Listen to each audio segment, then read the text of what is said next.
Welcome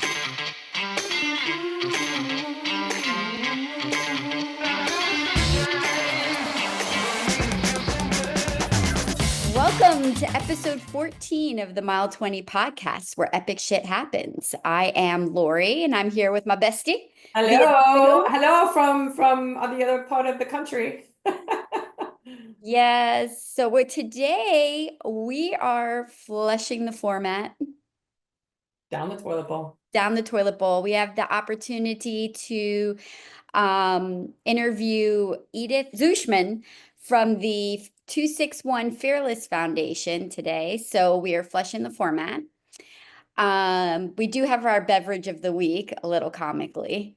We're gonna skip our epic week update because we just recorded on Monday and we are recording now 3 days later on a Thursday afternoon. Yeah, we want to go and dedicate most of the time to the interview with Edith and really kind of get into it. Yeah, because I'm really excited to hear about their foundation. Agreed. And then we're going to tease next week's Newport Marathon. We're going to discuss that, which we also did in the 2018 season. Yeah, with our buddy Julie. Huh? That one was a backbreaker. Yeah.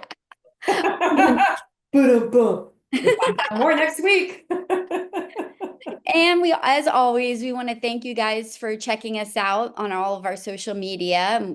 Please follow along. We're YouTube, Instagram, Facebook, all Mile 20 podcasts.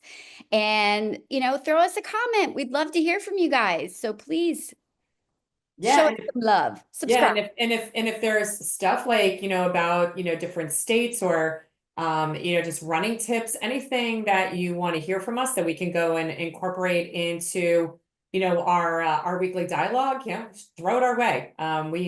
We're game for anything. Absolutely.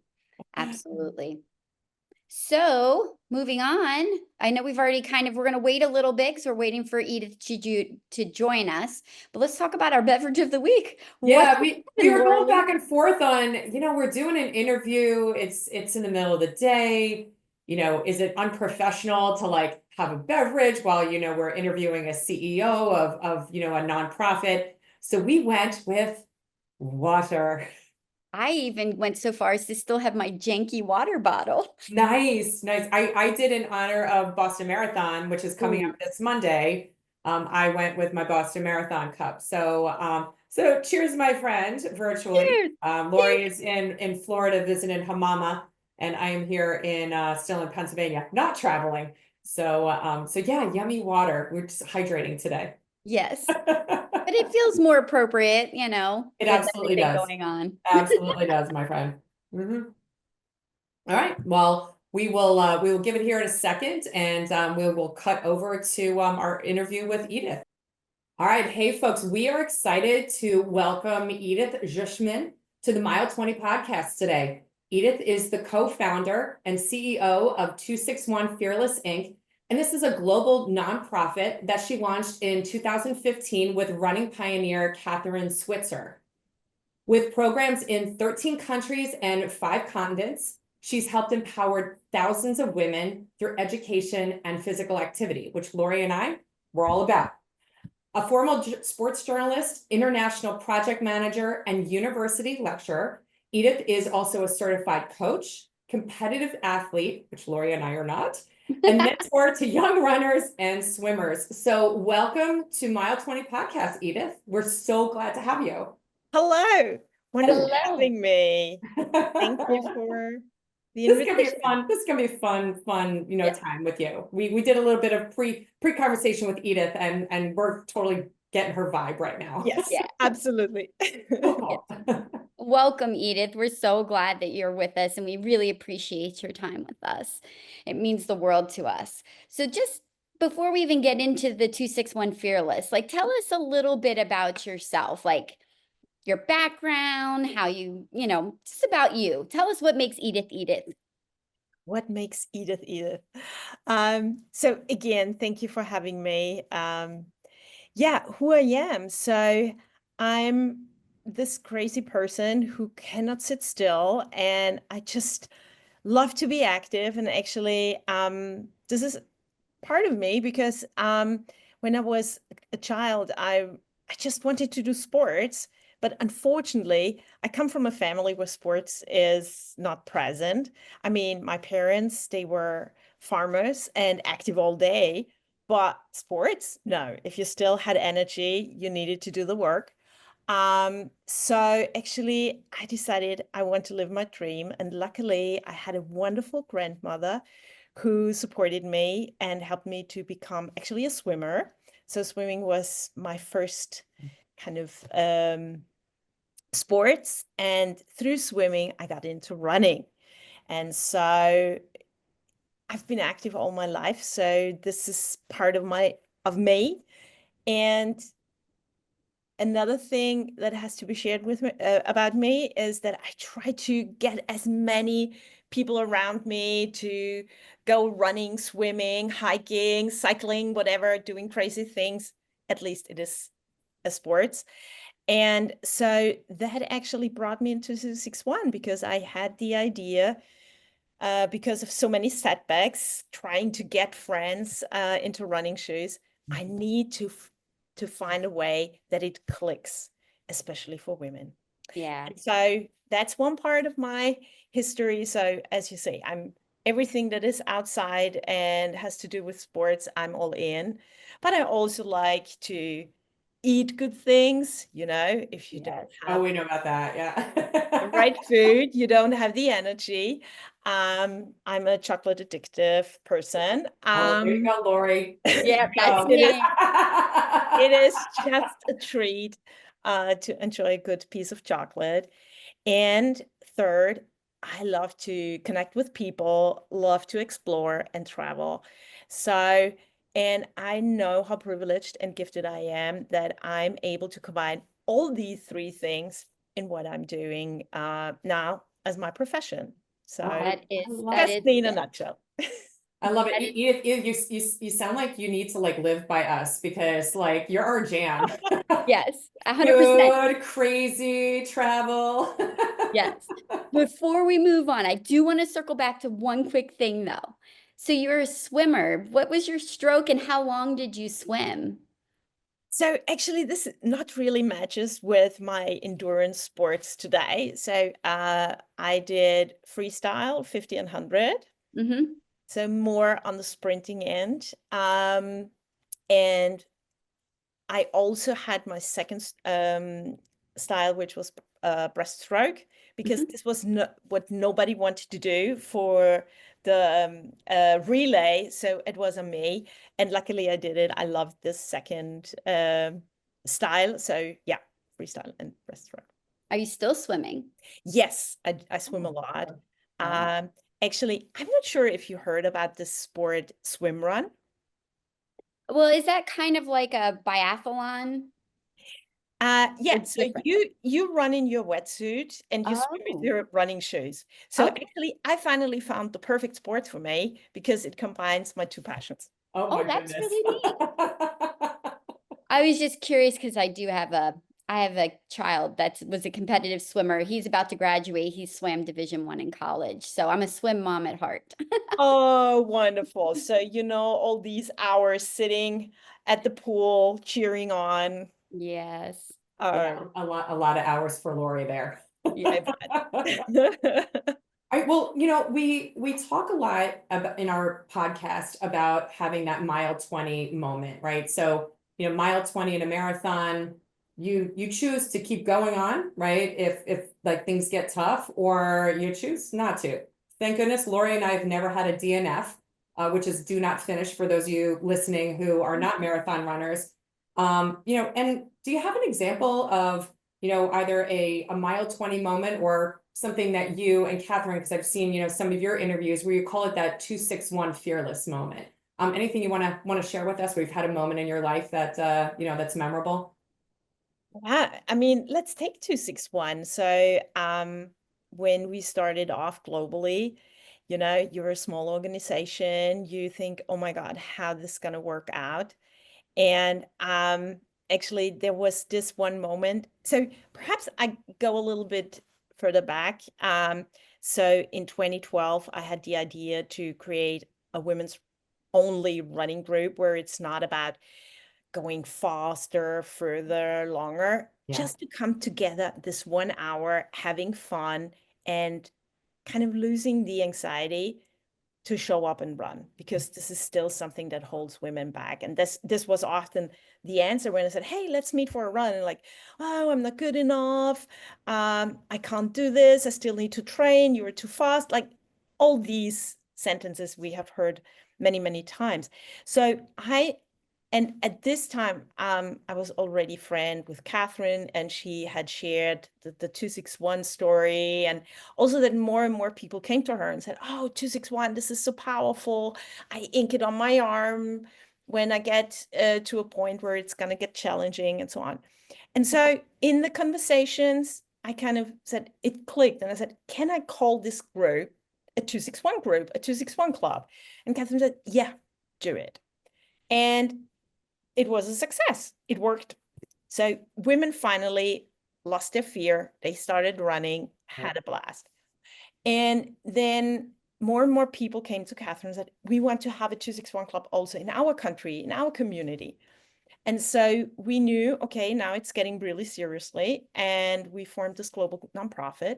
But we also knew we need an education program that 261 clubs are kind of the same everywhere. That is this special environment where you show up, you're not judged, you don't need to go into a competitive environment where nobody looks at you if you have old tights or simple t-shirts or whatever, what your body shape is, where you're coming from, how old are you, whatever. And so we created an education program for coaches, for women coaches, to bring our program into their communities. And so it worked well in Austria, but I took it then to another country, and it was like a disaster, because it was like, okay, can I get this across? And there was definitely also this language barrier and so on and so on. And so I got a lot of feedback, and I'm so grateful for this moment, because it made the program it is now a very high quality program that helps normal women to step up and become leaders, and also learn how to bring the running passion to their community, help women, and so on. And so this was a mile 20 or moment, because you come excited, hey, that's it. And then suddenly you run against the wall, you know? Yeah. No, this doesn't work. I don't understand this and that. Da, da, da, da, da. And it's like you said, Laura, do I give up or do I move on? And sure, I decided to move on. I love it. I love it. And ask questions and grabbed feedback and really worked hard, almost a year. And then there it was. And suddenly it turned out to be a success. And since then, sure, we have developed it with an amazing team of men and women. I need to say that. And here we are in 25. So well, I love it that you chose to keep going on. And because otherwise we wouldn't be here, and you wouldn't, your organization wouldn't have been able to touch, right, so many lives, right, across the world. Which you think about, you know, what you just talked about, it's like, because you made that decision, right, to keep going on and take the feedback and do something with it.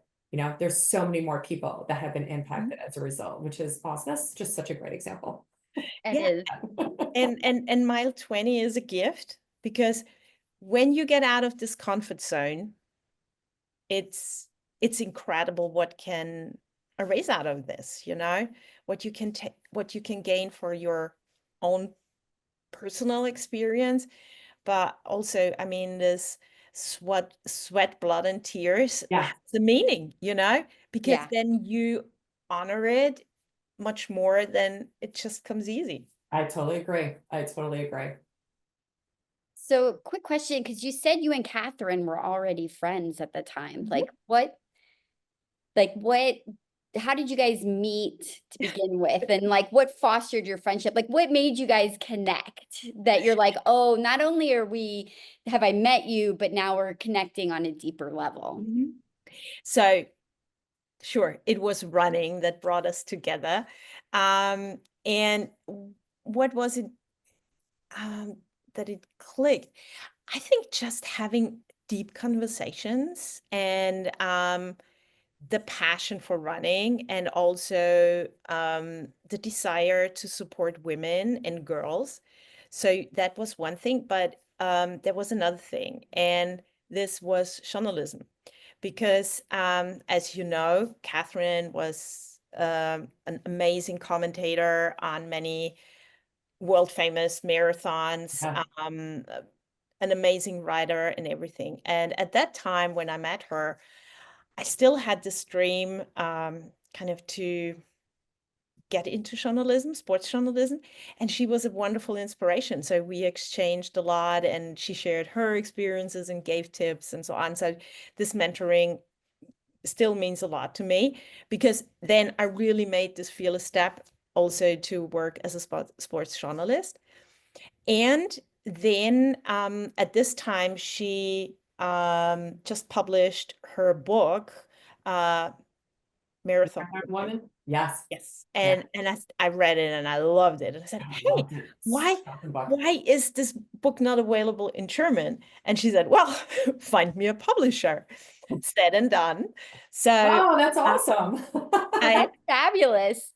I just was bold and reached out to several publishers in Germany and Austria. And then I would say a year later, we proudly present her book in German at the Berlin Marathon. So many things where it clicked and where she was an incredible inspiration and mentor. But I think I also became a good sparring partner and peer to her with on many other aspects. And just she's such a lovely person. And yeah, the deep conversations on whatever, I think that is very special to our friendship.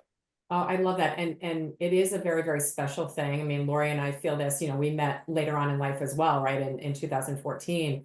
And I can't remember life without having her as my friend, Oh, in it. And you complete me, Lorri. It's mutual. It's I know. 100% mutual. I know. And Edith, I love this story because, not only, did you develop your friendship kind of like through like a, through some work, but also through common interests. And then you both just let it evolve, right? Like over time. I actually had the opportunity to meet Kathrine. I was at a Women in Cable Telecommunications conference in New York City, and she was one of like 4 panelists, with Olympians and a couple other people. And I still got goosebumps just thinking about it. Like, I was like, Kathrine Switzer is like on the stage. So I'm sitting with a bunch of my girlfriends and I'm like, I'm going to get up and like be a person that asks one of the questions, right? And I'm going through my head, like, what am I going to say? And so I did. I got up, in front of like, I don't know, it was like 1,000 people in the audience. And all I could, it wasn't really even a question. I just thanked her. I thanked her for being like 261 Fearless, right? For being a pioneer for us women, because it's enabled me and my bestie to be able to do something that has become kind of the core of our life. And as I was talking, I got like all welled up, like, and I'm not super emotional, like in that regard. So Kathrine was like, meet me in the back after we're done. And so I met her, I got her book, signed for both me and Lorri. I got it. She was absolutely just so accommodating. So I totally get just getting to know you, here, as well as, just getting a little glimpse in terms of like how Kathrine, connects with others. I get it. Totally get it. I think it's crazy because, like, I was born in 1973. And the fact that, like, to me, running a marathon, I mean, so many marathons now, over 50% of the field are women. And there's so many marathons in so many different markets that it's just incredible to me to think that she was just a pioneer that allowed her. I know there were others as well that, but just that moment, that 261 Fearless moment that she had in 1967 at the Boston Marathon, which is coming up on Monday. So amazing, exciting. But yeah, the appreciation, and I guess it's real. kind of, it's Yeah. like living in the United States, knowing that you have a military that allows and affords you all these freedoms and, that the people that come before you that lay the groundwork that allow us to have the life we have today. And Kathrine is one of those people. Such a cool Yeah. thing. What a Yeah. mentor to have. Yeah. And actually she, Getting to her achievement is incredible. And we really need to make sure that we kind of not only keep it, but also move it forward. So it's still not granted that women are allowed or able to run marathons or run it At all. at all. Yeah. So just keeping this in mind, and it's a very young thing.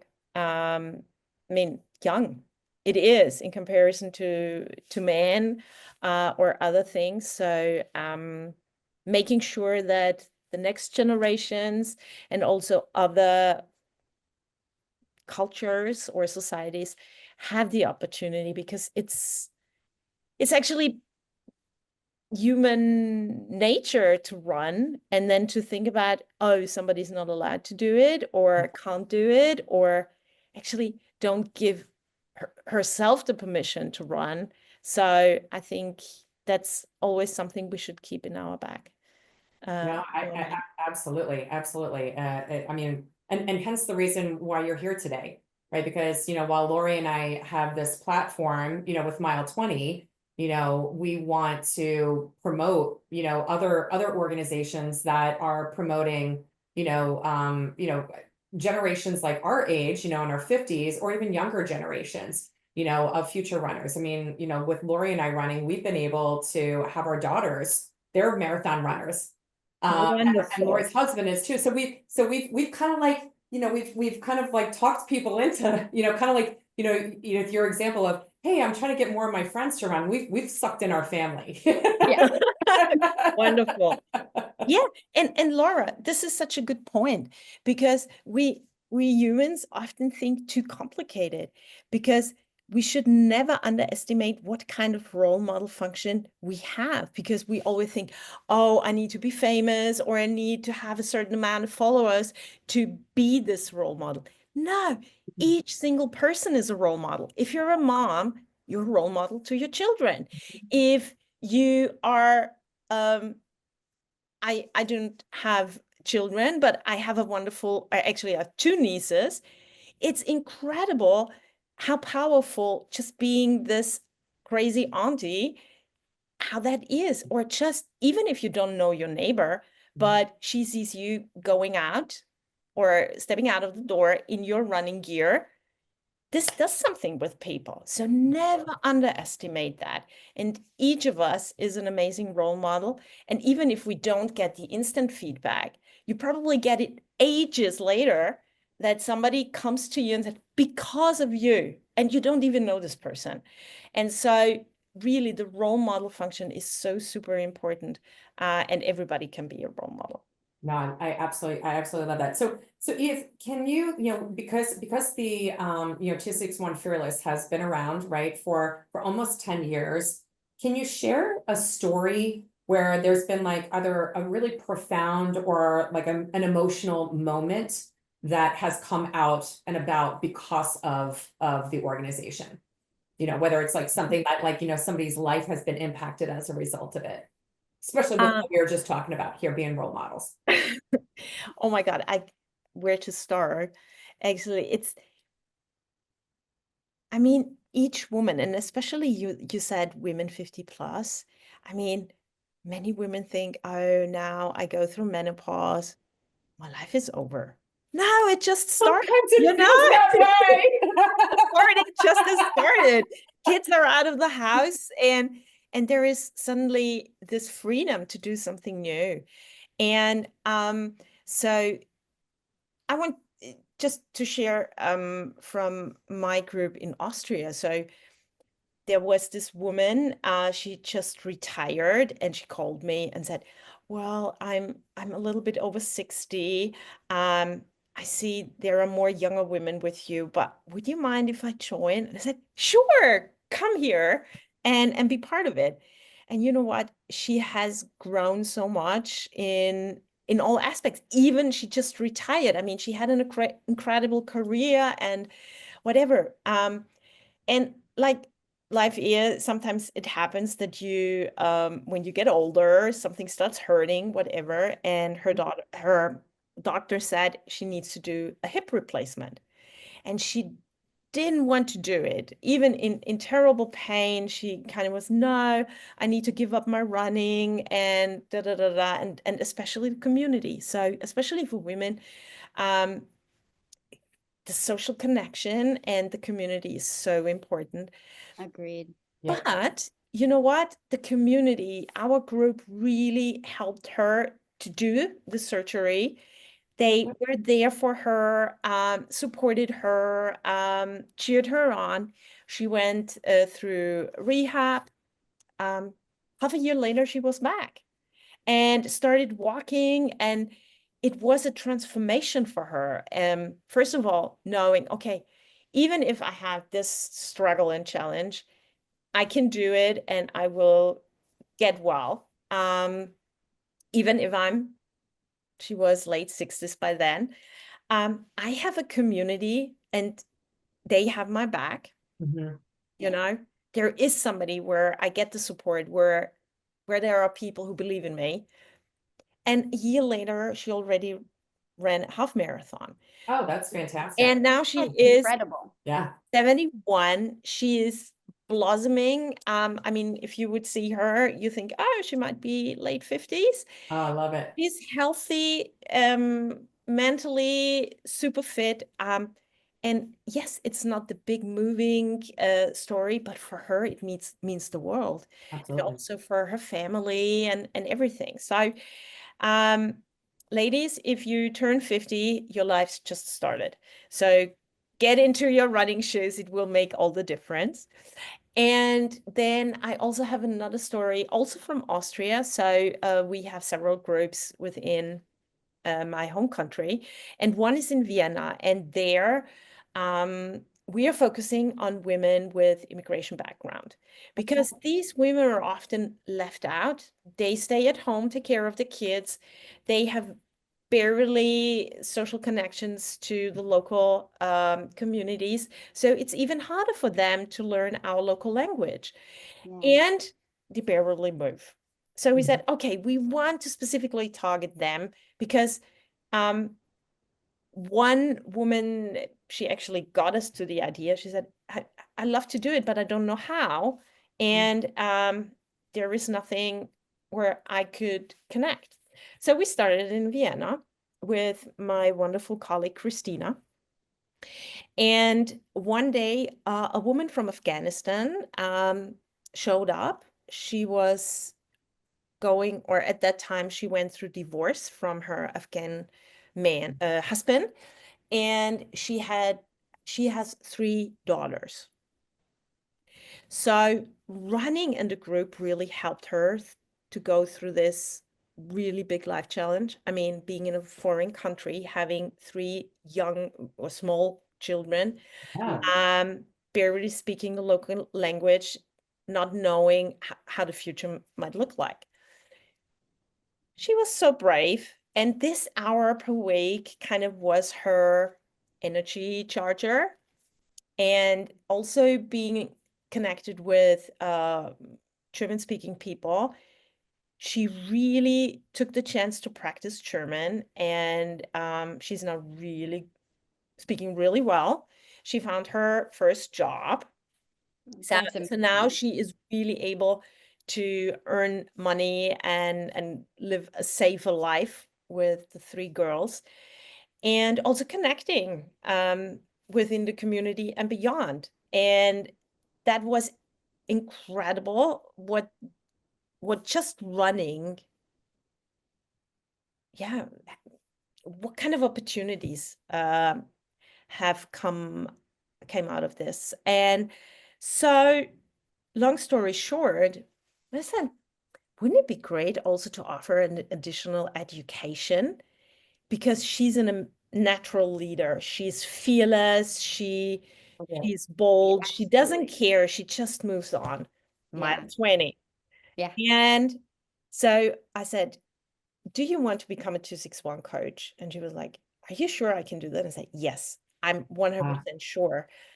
And so she took the opportunity, and here she is, That's a awesome. certified 261 coach, leading a group of diverse women in Vienna, doing this in German. It's incredible. It gives That is me, fantastic. it, I gi- love that story. I mean, it I gives love me that journey. it gives me goosebumps, and every time I see her, I hug her. I feel it feels like 10,000 times because she's Oh, such an inspiration. And running and also the 261 group made all the difference in her life. And she does the same in our lives. So I love it's not that. just a one way. It's like, And imagine, Edith, if going back to our early part of the conversation, had you not chosen to keep moving forward with, just a little bit of a setback, that might be a totally different situation for her, right? So it's one person at a time, to your point. We don't have to be famous, talking about and connecting with each other. And I think, as we're all getting, like Lorri and I are getting older, I know we're very, very supportive of other women, as well. It's super important to lift each other up. And I love both of those stories, because while they've got different things out of the group, it's like they got the same things out of the group as well, right? Kind of coming in with different circumstances. So, But it's so true of like just what people who are outside of the running community don't understand what being in a running community is about. Because that close-knit community feel just happens almost in any running group because you spend time together and you're running and you're suffering together, you're going through the elements together. Like what I wish that we could make people understand that when you run in a group, something magical happens. That you just come together and you're closer, and it doesn't matter your age, religion, your sex, nothing matters when you're out there running except the time on your feet and your time together. mhm. That's it. Yep. It's that simple. 100% agree. And also, it's incredible. I mean, there is so much discussion about Gen Z, Gen X, and all these things. Honestly, our 71-year-old woman or runner, she's so excited to meet up with the young ones and soak it all in, what they share with her, how this whole social media stuff works, and on the other end, the younger generation is so grateful to get advice from us or hear our stories. So I think sports and running, where you can run next to each other and chat, oh my yes. God, this is a game changer in many aspects. Totally. I have to share a story. So Lorri and I were at a race. You know which story I'm going to tell. So we were on a train to, was it Oh, yeah. grandma's marathon in Duluth, Duluth. Minnesota. And so we're sitting on a train, and it's kind of like the thing, you had to go on this really old train up to the start. So Lorri and I sit down next to each other, and these two young girls sit across from us, and they're in like their early 20s. You could tell like they're friends just like us, they're on this like, whatever their marathon journey is. We got to talking with them and stuff. And at some point in time, one of the girls goes and says, "It's so great that you guys are still getting out here and doing this." And then Lorri and I got off the train and we're like, when the hell did we get old? I don't know when that When happened did that between happen, right? 2013 and 2023. Something happened in those 10 years. And it's like, Oh, oh it's my so gosh. And then we funny. started looking around at the start, and Lorri, we're like some the older ladies on the, I was like, okay, like we're badasses, like, we own it. So, but that was kind of a funny moment to realize that, like, hey, even though it's different generations, to your point, Edith, Yeah. we all can learn from each other in different things, right? Along the way. And I think that's why Lorri and I appreciate running with our daughters who, are in their 20s or late teens. And, just, kind of keeping the connection going, but through running, right? As a conduit. Absolutely. Wonderful. I love this story. Yeah. So question. So I say I am a woman and I live in we're from Philadelphia, so inner city Philly, okay? And I'm really interested in the 261 Fearless. What would you tell somebody in those shoes? Like what would you tell them to how would you get started in that? Like what's your first steps in getting involved in the 261 Fearless Foundation? So the two of you, I would say, you're amazing role models. You should become a 261 coach.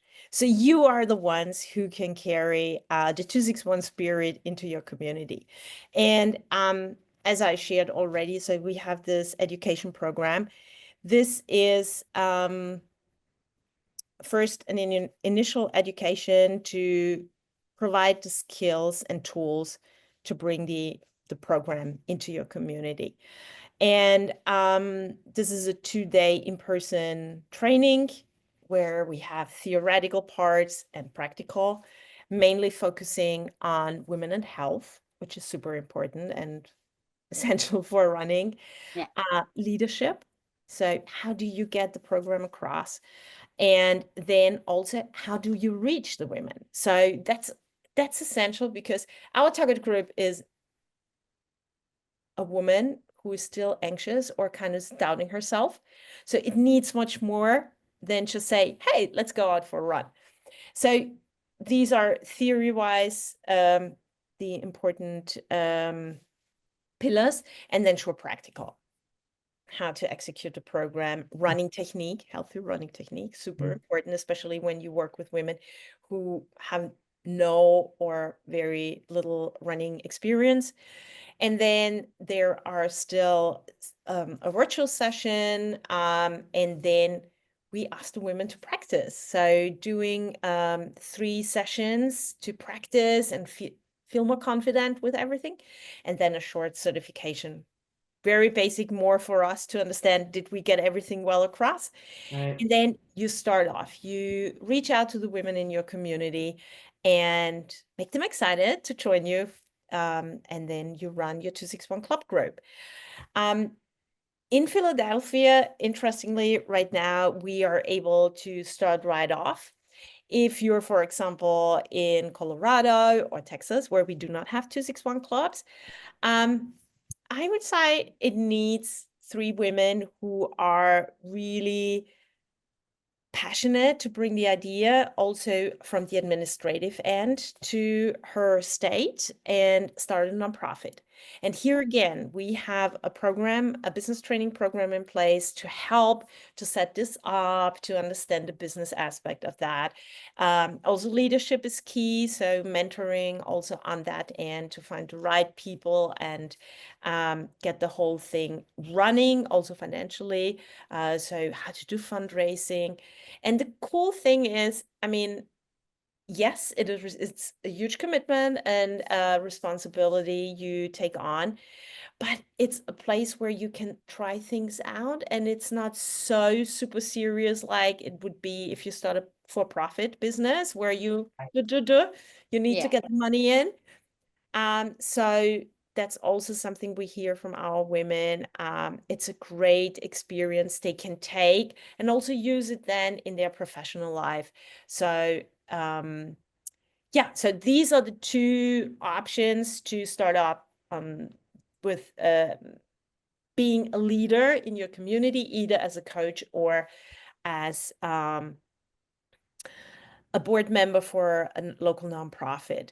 And if you are completely new to running, so look out for a 261 club and join a group where you just show up and yeah, be fearless and sock it all in, enjoy the experience with the 261 coaches.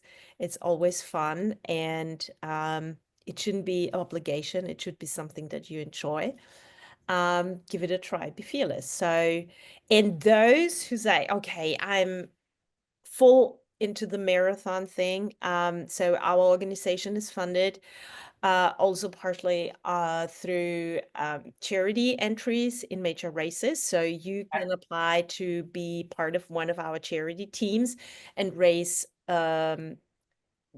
money for 261. So for example, here in Boston, I'm so grateful for being a charity partner. So 261 is a charity partner here in the Boston Marathon. Very appropriate. Yes, very And we appropriate. have 26 fearless runners at the starting line on Monday, That Love is it. fantastic. and they have raised really hard, and this money goes straight into our program. So building this circle, so those who are passionate about running can really make a difference to help others to get the opportunity and do it all of their lives. I love that, Edith. And I actually, when I was going on, a multitude of different websites, so I was on the 261 Fearless website. It's very easy to go out there and see where there are locations, already established. And I actually signed up for a virtual event at the end of April just to get some more information about, starting chapters and so forth. So it's a virtual event, and I was like, hey, like, let me learn some more about it. And You didn't tell me this, oh, Laura. I'm telling you now. Love it. Send Yes. you the Now link, I dude. feel like I gotta sign up I'll now. send you the link. Yeah, so we do regularly free, completely commitment-free virtual sessions Yeah. where you can learn more about how to set up a club or how to become a coach. So just sign up. So there is no obligation to go further if it's not for you. But it Yeah, gives that's you yeah, a that's why I signed up. I really was like, let me learn more. perfect. That's where we're having the conversation, right? And because it is all about like how do you pay it forward, right? Running has been a So true. blessing to both Lori and I, and it's just how do we continue to go and pay it forward, like one person at a time, right? Yeah. So all right, so you've run the Boston Marathon before, Edith? You want to know the truth? Yes or No. no? No. No? No, I haven't. So No judgment here. No. no, actually, Oh, I girl, you gotta I've want to been run to it at least Boston. once. This is my eighth Boston Marathon weekend, but I was always in the background supporting our amazing charity runners, cheering them on, giving Yeah. them a lifetime experience. So we have a lot going on here, from internal meetings with the team, some official gatherings. We have a panel at the expo, Yeah, I would imagine. Yeah, and just the so role on. that you play there. Yeah. You gotta be in official business mode Yeah, versus like but a participant. Yeah. believe me, seeing the runners out there is such an inspiration, and so I would love to do it one day, but it Do should it. Do end it. Do Yes, it. Do something it. you need to do it. private. Do Yes. it. Because I tell you what, Lori and I, we like we said earlier, we are not fast runners at No. all. And so Lori in 2017 was able to go and get a bib through John Hancock, which was the sponsor at the time. Mhm. And she calls me and I'm in a supermarket and she's like, I got a bib to Boston. I'm like, dude, like friends don't let friends run Boston by themselves. So I did fundraising through another organization in order to go and get my bib.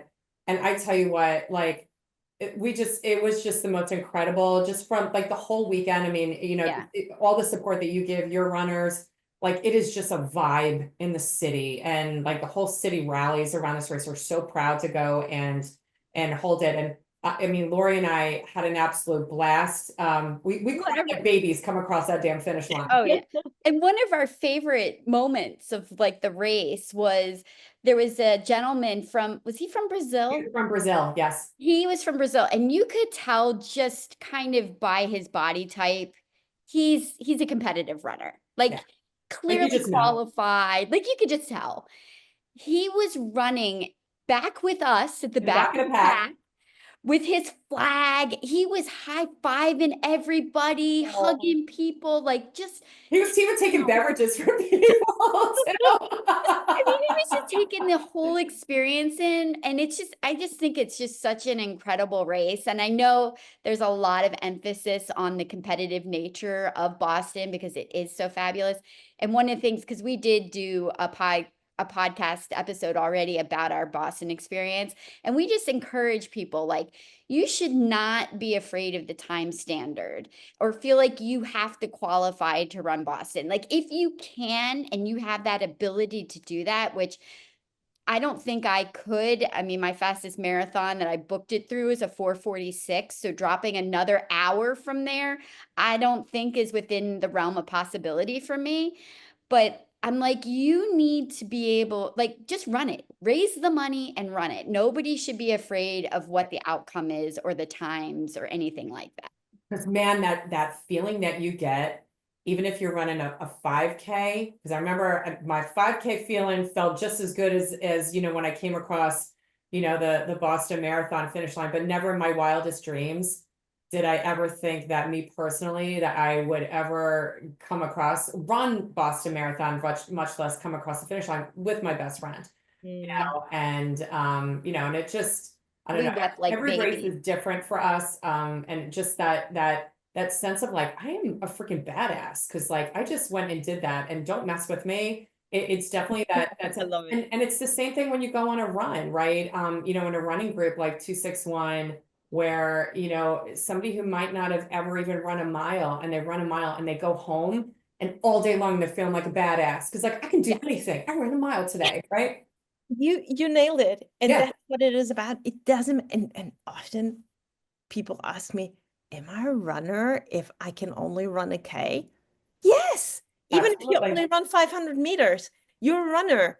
You Yeah. shouldn't judge on you on kind of time or distance. It's just the act. And this makes all the difference, because you might go, or you might be able to go a K today, but next week you might go like a mile and so on. So just the opportunity when you run to build your confidence and recognizing what you're able to do and Yeah. you can achieve is just magical. I love it. It's I so absolutely easy. It's I so love it. easy. You just need to overcome the fear, kind of, Take can I one do step, it? right? One step at a Just do time. it one step at a time. Yeah. One step at a time. And Absolutely. I want to say, yes, Boston, many people think, oh, this is so super competitive, especially for women now. There is a great race I can highly recommend. It's the Every Woman's Marathon.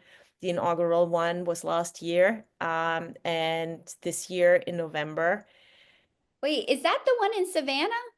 That was in Savannah next year, or this year in November. It's in Scottsdale in Arizona. Okay. And We were just talking about that marathon. you should, Like, it's like last episode. It's incredible. And about 10,000 women running together. You know how powerful this is. And it doesn't matter. You don't need to stress about when is the finish closing.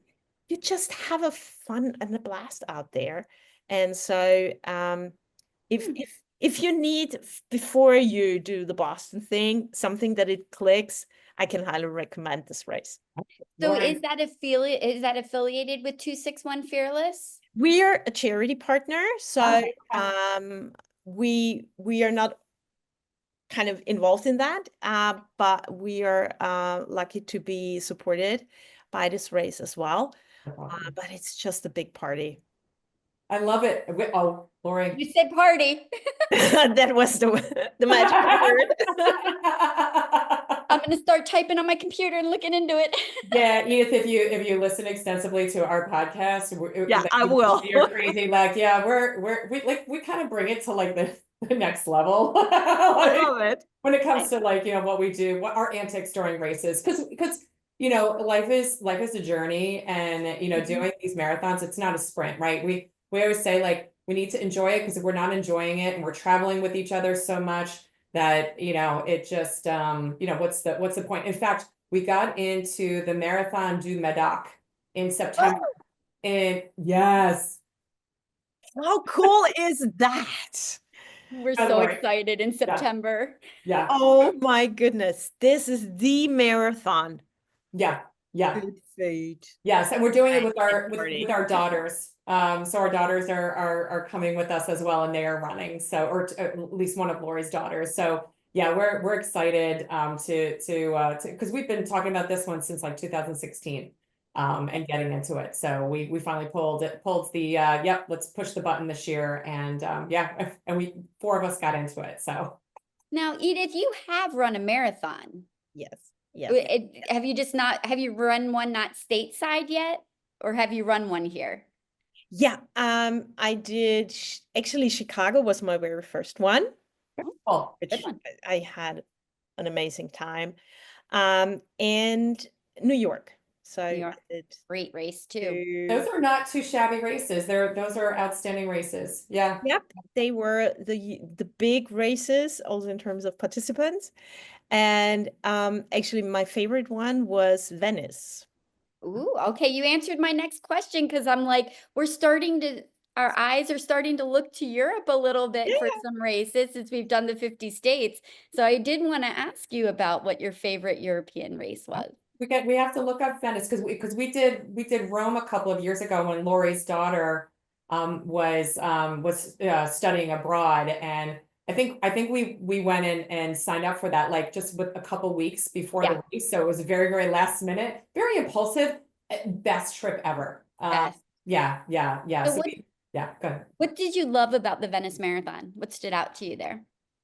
It was just, I mean, one thing I need to be clear on is the Venice Marathon is not all in Venice. So Right. Yeah. Yeah, that would be think, oh, hard. you're running on this island and Well, the steps would stones be and everything. brutal with So all the you bridges. Back and forth in the No. little You start out far inland, close to Padua, and then you run through wonderful landscapes and cities, and in each village there is big party and music, and then you have those quiet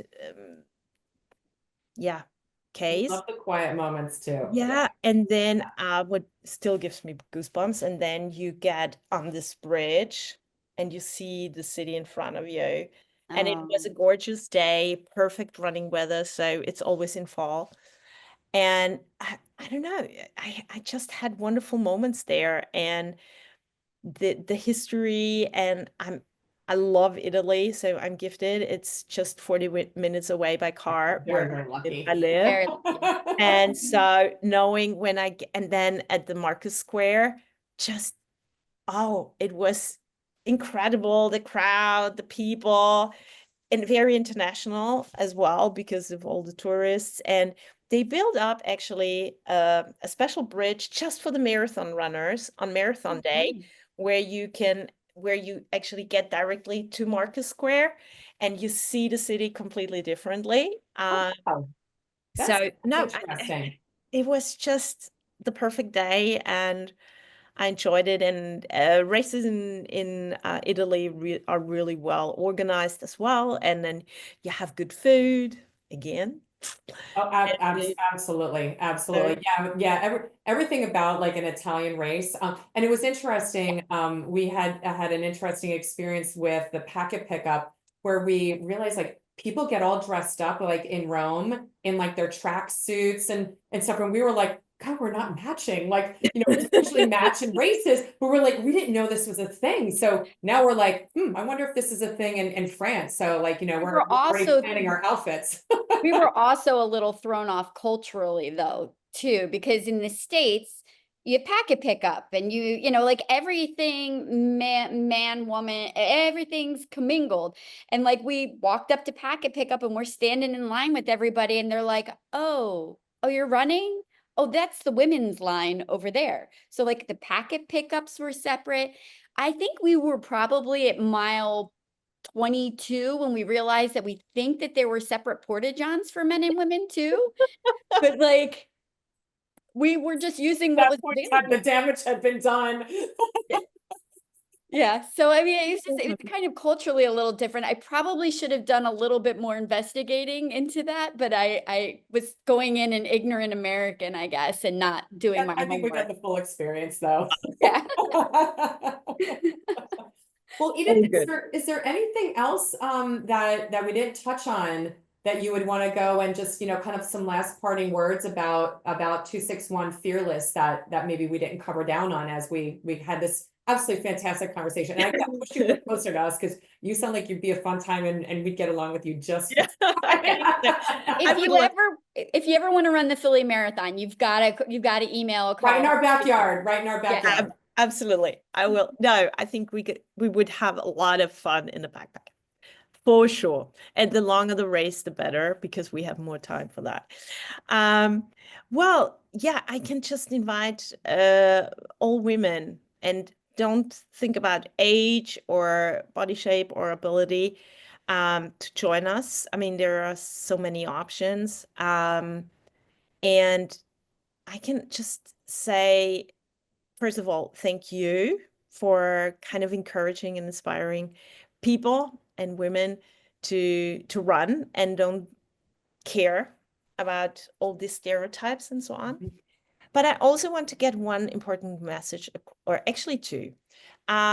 One, dear women, really take care of yourself and give you the permission to run and give it a try.